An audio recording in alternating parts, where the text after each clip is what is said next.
What's up, people? Mr. Octagonal here from Octagonal Gaming. Now, MLB The Show is still in almost 3 months away. That's a while. But I got a plan ahead.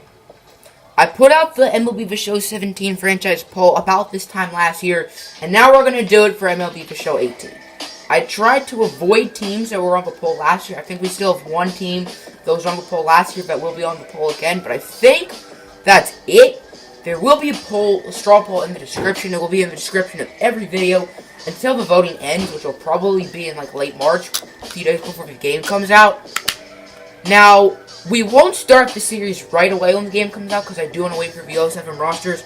So we're either going to finish the White Sox series or start a new series, like a warm-up series for the first 2 weeks. Once that 2 weeks is over, the 07 roster should be out, and then we'll be good to go. First team on the poll is the Texas Rangers. And the Rangers were dominant in the early 2010s, as you can see an advertisement for MLB The Show 18. But anyway, the Rangers were dominant in the early 2010s. They made the World Series twice, losing both times to the Giants and Cardinals, but they still made the World Series twice. Ever since then, they've been average, and they're starting to slowly but surely fall down, and they really don't know what they're doing. They don't know if they want to start a rebuild or not.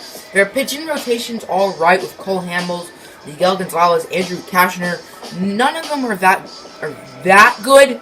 I mean, Cole Hamels was really good in Philly, but he's not in Philly anymore. He's in Texas. And they're all pretty old. None of them are really going to be in the long-term team in this rotation. The Rangers have some very talented bats. Elvis Andrus, Adrian Beltre, who is pretty old. Delino DeShields. Mike Napoli, who's not that good. Robinson Chirinos, who's not that good. Rougned Odor, the guy who punched Jose Bautista. He's still very young. But the two guys I really want to talk about are Nomar Mazara and Joey Gallo. Those two and Rougned Odor have the most potential on this team. Nomar Mazara and Joey Gallo are very similar. They are great power hitters, especially against righties. They are both very good against righties. Joey Gallo can hit 30-35 home runs right now, and he's definitely not in his prime. Mazara can definitely near that, within the coming seasons as well. But batting average is a bit of an issue, especially against left-handed pitchers. Nomar Mazara's batting average is definitely better. He's someone who can hit around the 250 mark, but he still does struggle against lefties, and he is a liability. But he's not as bad of a liability against lefties as Joey Gallo. Gallo probably has more potential, in my opinion, than Nomar Mazara. Maybe Mazara has more potential. Probably. They both have a lot of potential. But Joey Gallo is great against righties, but he's a liability against lefties. He is awful. His average against lefties is probably no higher than 150. I can't imagine. Maybe it is. It's at most 170. That's awful. You can't have someone hit 170. Gallo and Mazara need to improve against left-handed pitchers. They're both left-handed hitters, and they're great against righties, but they suck against lefties. But they both certainly have the potential. And Odor, I think, is a lefty as well. Don't quote me on that, but I think he is. The next team we are putting on is the New York Mets. To describe this past season for the Mets, let's just put the clip up. And he swings and hits it into left center. Back at the track, it is dropped. Cespedes couldn't make the catch. How about that effort? Digging around third. The Mets suck. They have no front office. Their coaching staff isn't really that good. Terry Collins is solid, but not that good. Their hitting is not that good either. Yoenis Cespedes is a talented player. Michael Conforto is a talented player. But other than that, what do they really have? Juan Lagares, Wilmer Flores, Asdrubal Cabrera. That's not spectacular. They do have some young players like Dominic Smith, who was in the White Sox series, who was pretty good, but we did have to trade him, unfortunately. Was part of the Mookie Betts, Andrew Benintendi trade, where he got both of them from the Red Sox. But he's a very talented young player. I'm guessing he has a potential as well. But the pitching is where this team is very good. Noah Syndergaard, he's only 24 or 25. He's really young, and he's really good right now, and he's definitely going to stay good. He's definitely this team's saving grace, which the Rangers and most of these other teams don't really have. The rest of their pitching is a little bit of a question. DeGrom is not that young. I could have sworn he was just a rookie, but I was looking at all of their ages, and he's the same age as Matt Harvey. And Matt Harvey's been in the league for a while. I found that kind of crazy. But DeGrom is still very talented. Not as young as I thought, but still a pretty young player. Matt Harvey, he's definitely a big question mark. He's had many injury issues the past few seasons. Before that, he was one of the best pitchers in baseball. But lately, he's definitely had injury issues, which has not helped him by any means. And has really struggled with those multiple Tommy Johns, I think. And has never really became the player that he once was. And I do see him being a player that we trade. He's going to still be like an 80 overall. But I can't imagine he's going to have that much trade value. I would assume he's on a gigantic contract. And what teams are going to want an injury-prone, gigantic contract on their team? The third team we're going to talk about is my favorite team, the Detroit Tigers. The Tigers were on the franchise poll last year for MLB The Show 17. And they actually got the most votes. But I did the White Sox over them because I feel like the White Sox needed more help. The Tigers were still a very solid team. Now, I'm happy I saved the Tigers because the Tigers suck now. They are rebuilding. They know it. They've traded J.D. Martinez away. They've traded Justin Verlander away. And they've really lost all talent. They have some solid players on the lineup. Obviously, Miguel Cabrera is a great player. He is getting up there in age. I think he's like 33 or 34. He struggled last year. But Miguel Cabrera has been such a great player through this team for the past... He's not been on the Tigers for a whole decade, but for however long he's been on the Tigers, he is a very, very good player. And still is good, but not as good. There are also other talented players on this lineup, like Jose Iglesias, Nick Castellanos, who are both pretty young and could be long-term options on this team. But other than that, there's pretty much nothing on this lineup to brag about. Pitching rotation is very similar. There's one really talented player, Michael Fulmer. He's young. He's only 23 or 24. Has a nice beard, and he's really, really good. He's definitely going to be on this team long term. There's some solid veterans in the rotation, like Jordan Zimmerman and Anibal Sanchez. But other than that, this team does not have a lot. They do have the number one pick, I think. The farm system is probably one of the worst in baseball. Their best prospect is Nat Manning? Not that good. Daniel Norris is a talented player. He's made the major league team in the pitching rotation, but we need him to develop. He's young and he's solid, but he's definitely not great. And the Tigers just, all in all, need a lot of work. The next team we have is the Pittsburgh Pirates. The Pirates, of all the teams on the poll, are probably the most talented, I would say. They have some good players like Garrett Cole, Starling Marte, who got suspended last year for steroids, but he's still very good. Gregory Polanco is very talented as well.